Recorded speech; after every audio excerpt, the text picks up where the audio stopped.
स्थानिक स्वराज्य संस्थांच्या निवडणुका ग्रामीण महाराष्ट्र जिंकण्यासाठी शिवसेनेने अशा प्रकारचं नियोजन केलं. शेतकऱ्यांसाठी या स्पर्धेचं नियोजन केलेलं आहे. गोवंश संवर्धनासाठी या स्पर्धेचं नियोजन केलेलं आहे आणि याच्यामध्ये सांगली शिवसेना एकनाथ शिंदे साहेबांचा सत्कार मोठा करणार आहे एवढ्यासाठीच की देशामधलं एकनाथ शिंदे साहेबांचं नेतृत्व हे एकमेव असं नेतृत्व आहे की ज्यांनी राज्याचे मुख्यमंत्री असताना गोमातेला राज्यमातेचा दर्जा दिला. तर गोसंवर्धन हा विषय घेऊन एखादी स्पर्धा देशामध्ये होते ही पहिली घटना 9 तारखेला सांगलीमध्ये घडणार आहे. स्पर्धा पहिल्यांदा देशात अशा पद्धतीमध्ये एक नवा शब्द या स्पर्धेच्या माध्यमातून आपण महाराष्ट्राला दिलेला आहे, श्रीनाथ. त्या शब्दाची पोळ करून सांगा की हा नक्की शब्द काय आहे आणि काय श्रीनाथ केसरी देवाचं नाव आहे. श्रीकांत शिंदे आणि एकनाथ शिंदे यांची जी योगायोग,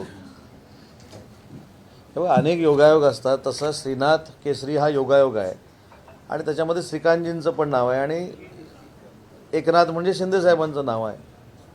ही कल्पकता चंद्रहार पाटलांची आहे. त्याच्यामुळं ही स्पर्धा ही आमच्या दृष्टीनं महत्त्वाची आहे आणि अशा स्पर्धा मला तर सगळ्या पक्षाच्या आणि सामाजिक कार्यकर्त्यांना या स्पर्धेच्या माध्यमातून विनंती करायची आहे. आपण बैलगाडी स्पर्धा करतो, आपण बैलगाडा स्पर्धा करतो, आपण अश्व स्पर्धा करतो, आपण श्वान स्पर्धा करतो. अशा पद्धतीच्या स्पर्धा जर शेतकऱ्यांना उपयुक्त झाल्या तर शेतकऱ्यांवर जी आर्थिक संकटं येतात ती देखील अशा स्पर्धेतनं दूर व्हायला त्याच्यामध्ये त्याचा फायदा होईल आणि अशा स्पर्धा त्यांनी घ्याव्यात.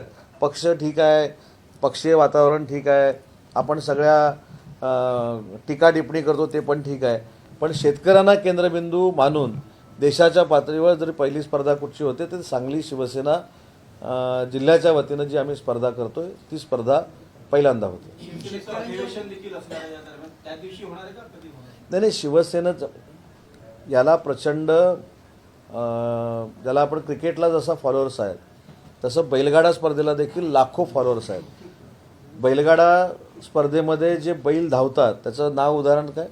बकासूर, हरण्या.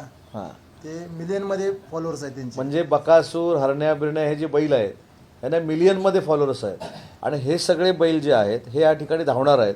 त्याच्यामुळे त्यांना बघायला लाखोंचा जनसमुदाय उपस्थित राहील अशी ही स्पर्धा आहे आणि त्याच्यातनं शेतकऱ्याचं देखील संवर्धन आणि गोवंश संवर्धन देखील आम्ही करणार आहोत.